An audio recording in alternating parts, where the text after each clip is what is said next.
What's up, nerds, and welcome back to Po' Boy Outdoors. Today, we're doing prep for the deer hunt. I know we didn't do anything throughout the year, but now we're going deer hunting again. Same thing. Me and my fiance, we're going to go out. We have two separate hunts this time. We're going to hunt Friday morning and Monday morning. So we got stuff during the weekend, but we're going to try our best to hop in there and get a few kills. So, I kind of want to go over the gear because I have not, touched it since last year. And I have to choose what I'm taking, too, because I really have no idea. Because I have a couple more pews than I did last year. So, kind of got to make that decision. Anyway, here we go. We have two. Why is it focusing? Come on, guys, focus. You can do it. You can do it. Okay, here we go. So, we have two beautiful rifles. Last year, we took the 308. The Savage Axis 2, Mark II, whatever it is. Savage Axis. Beauty of a gun. Beauty of a gun. Real cheap. She's amazing. I got this one in 308. Which I don't have any 308 in the magazine. That's fine. You get the idea, right? We have the Savage Axis 2, Mark II, whatever, in 308. But now I've got something else. Now I've got something in this one. It's another Savage. Wow! Who saw it coming? Everyone. Because I'm cheap. But, actually, I like this gun, even though I never shot it. I'm sure I'm going to like this gun. It is an older Savage. And so this is the older model of the Axis. So it's just an older model of this gun. And this model, I just so happened to get one in. Guess the caliber. It's 6.5 Creedmoor. You're right. Wow! Good job! So, in today's video, we need to get everything prepped. We need to lube up our bolts. What did he say? Make sure everything's good and clean. Let me just kind of do one of these numbers here. Yeah, there we go. So we got to get everything prepped, everything the way it needs to be for our deer hunt. Now, I know what you're probably asking yourself. But Mr. Po' Boy, why would you have to do all this? Why don't you just take it out there and shoot the same gun you shot last year, which looks just fine? Because I'm different, Daryl. Let's check the ammo. All right. And for the 6.5 Creedmoor, we are shooting American Whitetail Hornady. They are, here it is, 129 grain interlock 6.5 Creedmoor. Heck yeah, because we're America. Let me open up this thing and I'll show y'all what we shooting here. Come on. Yes, sir. 6.5 Creedmoor. They're beauties. If it'll focus on the beauty. Come on. Yeah, look at the beauty. Let me put it against my hand. Maybe it'll show better. Yeah. It looks small in my gigantic hand, but what can I say? I have very big hands. Anyway, yeah, 6.5 Creedmoor. So, that's the 6.5. Shooting Hornady, like I said, 18 times before. Now, we're just still shooting the good old Winchester 308s. I have never had an issue with Super X, not once. Now, are they match-grade ammunition? I have no idea. I don't think so. But, you know what? They shoot great, and I've never had an issue, and they're cheap. So, I'm only shooting deer out to 200, 250. So, I've shot this gun up that far. So, I'm not that worried about it. I'm going to say something controversial here. I like 308 better than 6.5. 6.5 sucks, in my opinion. Look, I've heard nothing but horrible, freaking horror stories about 6.5 Creedmoor. About how you shoot a deer with 6.5 and it doesn't bleed. And how you search for 8 hours and can't find it. I don't know. Yeah, I get it's a great long-range caliber, but I just don't understand the whole point in it if I'm not getting a good blood. So, I don't know, guys. I don't know what to do, because I'm torn, because I love the 308, but I really want to try out the new 6.5. So, I don't know. We'll see. Well, because, you look at them, right? You have them side by side here. The cases are similar. You just have it necked down a little bit more into the 6.5 than you do the 308. 308 has more mass. It's a heavier grain. What is the grain on these? 180 grain. Yeah, these are 180 grains. So, I am just throwing some lead downrange. I don't know, guys. I'm torn. I don't know what to do. Or, I'm sure you're wondering, Mr. Po-Boy, what's that over there? What is that one? Well, I'll tell you what it is. That one is a very special one. And put these back before I get them mixed up and have something explode on me. Now, I didn't tell you, there's a third rifle in contender for, you can look at it all you want to. You can't figure out what it is because my phone, come on. Yeah, there's the focus. Guess what? It doesn't say the caliber right there. Huh. You don't get to know yet. Anyway, so there's another rifle that I might be taking, that I would love to take. There's just one little issue. My phone will focus. There we go. Here we go. You want to guess what the rifle is? You want to guess? You nerds guess? No, you don't have a guess? Da-da-da-da-da-da. Sporterized. Enfield. British. 303. Check out this thing. I've been doing some work on it. Don't look at the edge right now. I haven't sanded it smooth yet. But I have been doing some work on this gun. Look how beautiful it looks. It's majestic. It is majestic. Look at it. Need to do some like B-roll with some like fire music right here. Just Look at it go. Yeah, look at all those import marks we got going on. Actually, this thing was imported. Yeah, this thing has all the import marks. This thing has literally everything. I mean, look at that. Just And there's the beauty round herself. If I can figure out how to... Can I undo this magazine one-handed? I think I can, right? I honestly forgot how it deploys. Oh, it's this button, isn't it? Get down in there, come on. Hey. And there you have it, ladies and gentlemen. The luxurious, beautiful British. Yep. Here we go. The beautiful British 303. I did just kind of tease the flag right there. Okay, anyway, moving on. Anyway, look at this beaut of a bullet. Now that one fills up my hand. Now it is a rimmed casing, which is cool. You don't see much of that anymore.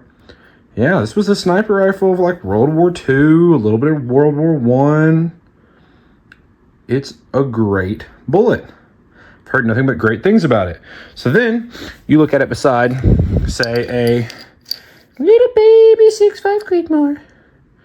Look at the difference. Look at, let's see if I can line them up. There we go. Look at the difference. Look at what you're launching. Completely different. And let's look at it next to the majestic 308. Come on. There we go. There it is. I'm struggling today, guys. I don't know what my issue is. There we go. Now y'all can see them. So we have 6.5, 308, and 303 British. Now, I bet you're saying, but it doesn't have a scope or sights or literally anything to aim with. And that's where you'd be right, because it has absolutely nothing to aim with. Now, some of you nerds immediately noticed that there was a little bit of railing over here. Wow, what is that? That is some of my own work, and it looks really bad, I know. So they don't really make 303 British like the old Enfields anymore. They don't make scope mounts really for those, or at least not very often. It's hard to find them, especially in the one I have. I have the, it's not the Smile model. I don't know what it is. It's the weird model like no one has. But I bought it and it had no sights. It had no iron sights, no scope mount. It had nothing. It just had like 3 holes drilled in the side of the receiver. So there wasn't a whole lot to work with. But that's fine. I can improvise. So I added on those 3 holes that little bit of railing. And I'm getting a mount that connects on the side. Basically like an AK mount, right? So it's going to connect on the side, bring your rails over, and then you have an area for putting like Picatinny to put a scope on. Now, yes, I'm leaving my house in 4 days, to go hunting. But I have 4 days to figure out how to get a scope on there. So those are my 3 options. I have literally no idea what I'm going to take, but we're going to figure it out because, you know, they're all great rounds and I'd love to kill a deer with either one of them. But, you know, I feel like the history behind the infield would just be so cool. So cool. But that might be a later hunt this year, even though anytime I say anything about doing a separate video, it never happens, but that's fine. I'm not that worried about it. So I guess now I'm going to clean these up and try to give you a little bit of an overview, and here we go.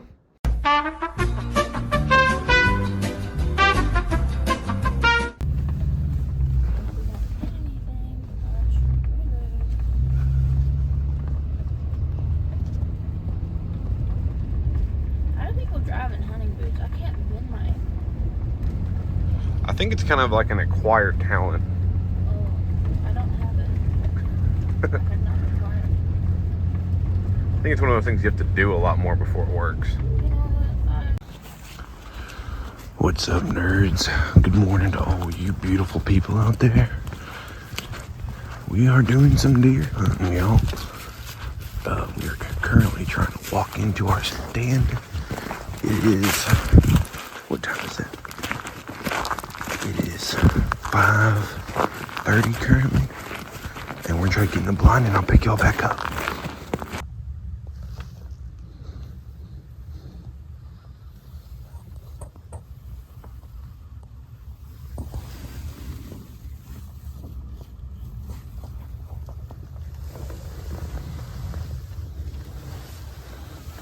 And there's the lady. Right now, it's right at 6 o'clock. Sun's coming up. It's gonna be a pretty morning. Right now, it's about 29 degrees, I believe. It's pretty cold. But we're nice and tucked in. We're set up. She's watching the power line, which is where we killed our deer last year. And I'm watching the pipeline. So we'll see what comes in this morning. What's up, nerds? So we're currently in the blind. It's about 6:30 right now.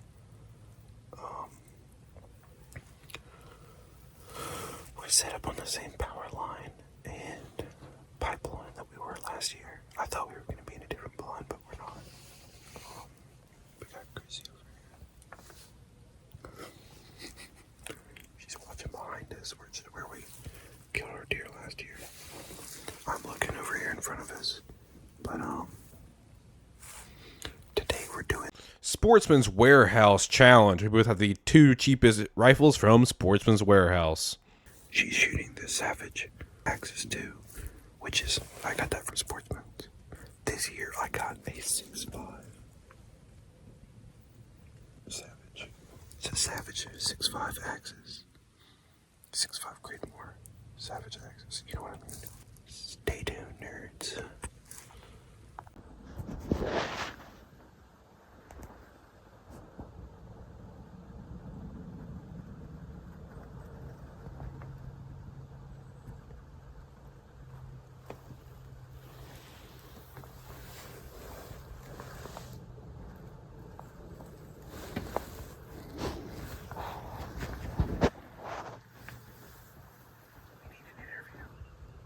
Hi. That's my nose. That's my eyebrows. Okay, all right.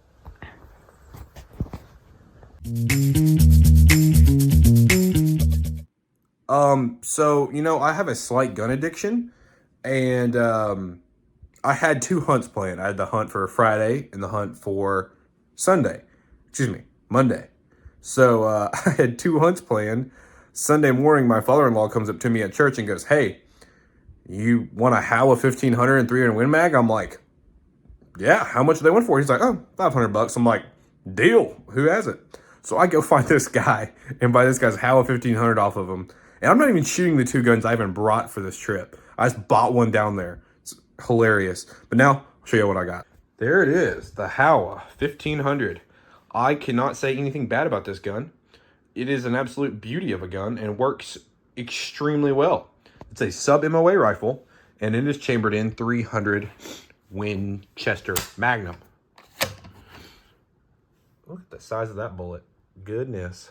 Here, I'll just... There we go. Look at the size of that bullet. Goodness. That is a giant bullet. And I love longer range rifles, but this thing is like great. Sub-MOA, and it shoots so good. So when I bought it from the guy, he had this default scope on here. Now, this scope, I believe, is just the, quote, Amazon special. What do they say? Yeah, whatever that brand is. I don't know what that is. It's a really good scope, though. It's got mil. It's all mil dot, which I'm okay with mil dots. I'm more of an MOA guy.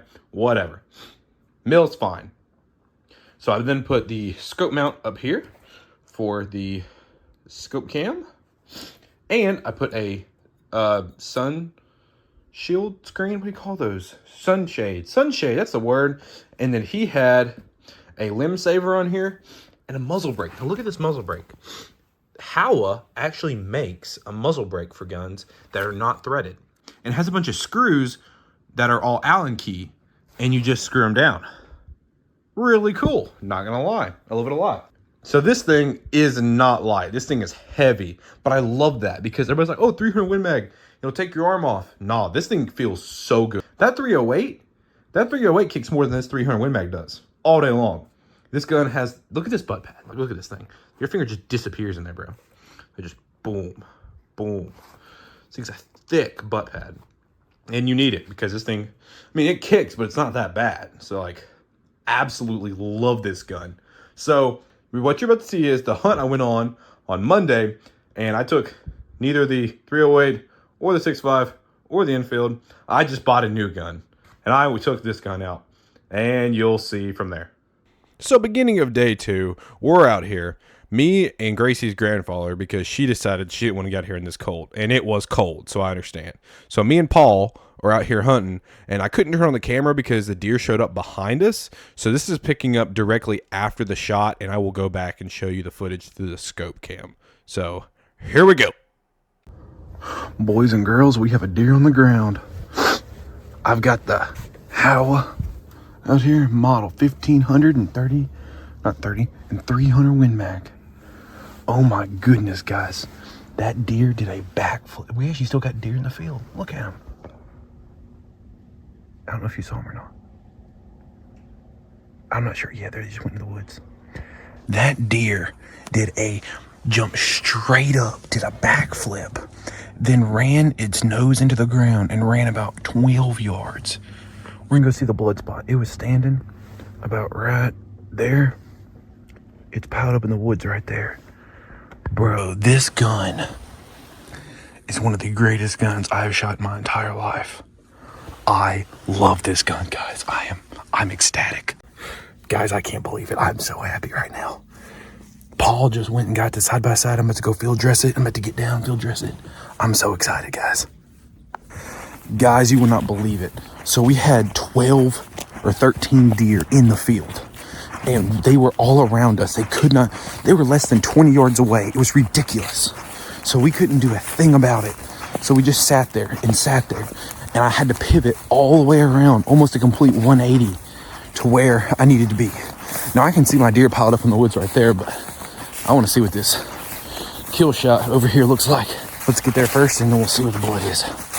Guys, it is 20, I think it's 25 degrees right now. It is very, very cold. Oh, yeah, she was bleeding. I'll show you. You can see the line where she ran because it's so frosty. With her nose down the whole time. Yeah, I got her. I don't see a lot of blood on impact though, which I don't care. She bled really good, really quickly. I'm gonna say she's down, ladies and gentlemen. Let's get over in there and get this thing field dressed before Paul gets back. Oh yeah, dude, there's blood everywhere. Holy crap.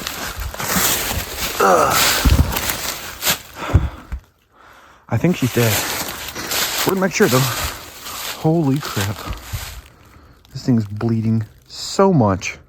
Holy crap. So yeah, there was about 13 does out there.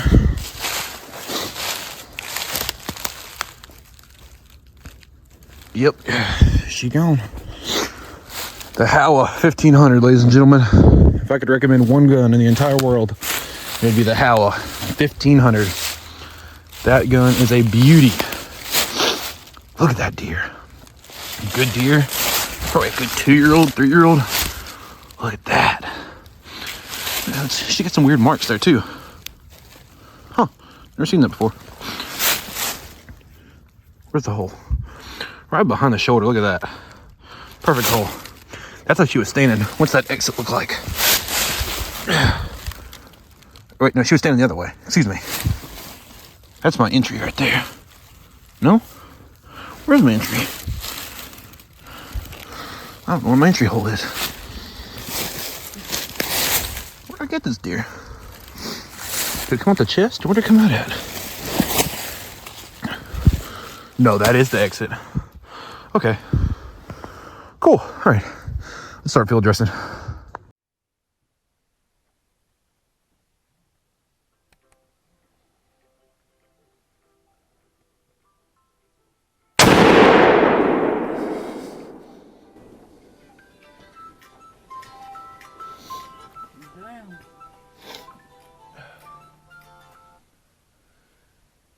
That was something else.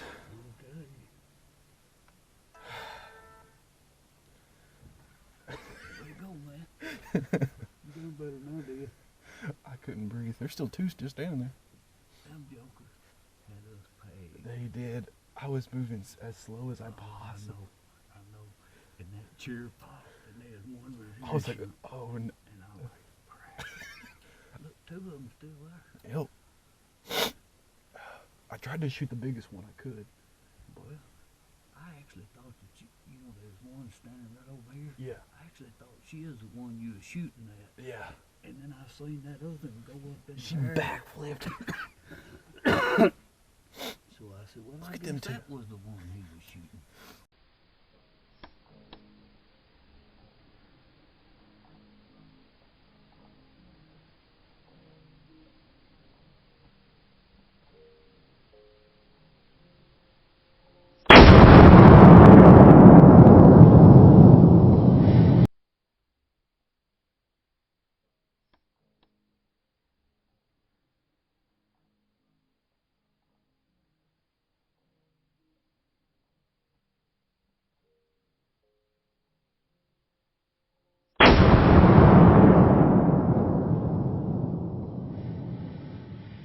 So I just wanted to pop in here and talk a little bit because I didn't have time to while I was out there, and I didn't know when else to do it. So I thought in post it would be best.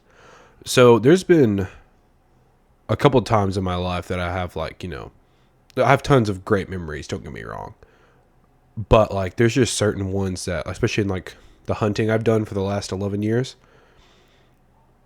Because I started hunting when I was 9. And like some of the memories I have from that are super powerful. Anyone who's been hunting for years knows that. If you were lucky enough to hunt with your dad for your first time, really powerful moment. If you're lucky to hunt with your grandfather, really powerful moment. So to be able to do this video and do it with my future grandfather-in-law, I guess is what you would say. I'll look him at as my grandfather already, though. I don't have a question about that. But besides the point, to be able to do this hunt, it was really special. My first deer, I got to kill that deer with my dad. It was really cool. And my dad's not a sportsman. It's not his thing, but he found a way to take me hunting and did it. And I appreciate that. Like, you'll never realize. So I just wanted to come in here and talk about that a little bit, because there's just these memories that you make and you can't go back and do them again. You can spread them and share it to someone else. So you can share it with your kid or someone else's child and give them that same experience that you got to. But you'll never be able to go back and relive that one experience. So I really wanted to do this video to where I can have those memories but have them recorded. That's why there's that entire segment of just me and him talking, and you can't see anything because it was all audio from my scope cam. And I just left it on and I forgot it was on. And when I was looking back at the audio, I was like, oh wow, it caught our whole conversation. It's pretty crazy. But like my first deer I ever killed. I killed it with my dad. I went on a little spell where I didn't kill a deer for a few years. I was probably 12 at this point. And my grandfather took me out. And we went hunting. We were in the stand 15 minutes. We were just sitting there talking about everything. And I'm super, super close with my grandfather. I've been helping him on the farm. I've been basically living over there with him. Like I do everything with him. It's different now that I've moved, but it's something like that memory right there is something you'll never forget. Like, we sat in the stand 15 minutes. A doe walked out less than probably 30 yards from us. Smoked her with a little youth 243 I had, a little Rossi. And just, it didn't really make any sense in my mind. I just wanted to kill a deer. I didn't even think about it as, oh, this is me and my papaw. This is me and my papaw hunting. And I never really thought of it like that. Or that I'll never get that memory back. Like, I'll never get to do that again, probably. But it's just crazy to me. I don't know. I don't mean to drop all this on y'all after a video like this. It's just something that while I'm editing this and thinking about it, there's just a lot of things that are kind of hitting me. I just wanted to talk about them. Because I just don't want people to make this, I wouldn't say same mistake. I want people to have the same success that I did. I want people to have that same feeling. They can say, I have no regrets. I got to do those things with people, with my family. Because it's super, super special. Super special. And like I said, anyone who's been hunting before knows that feeling. Like, even if they don't really realize it, when they think back about it, you're going to realize, wow, that really did mean a lot more to me than I thought it did. So, after I did all that softy boy speaking, I hope you enjoyed the video, and if you did, please leave a like, subscribe if you want to see more, and if you want to leave a comment. Tell me what you want me to do next. If I find the time, I'll do it. But I always love any comments from y'all. Love to see them. All right, thank you all so much for watching, and I'll see y'all on the next one. Bye.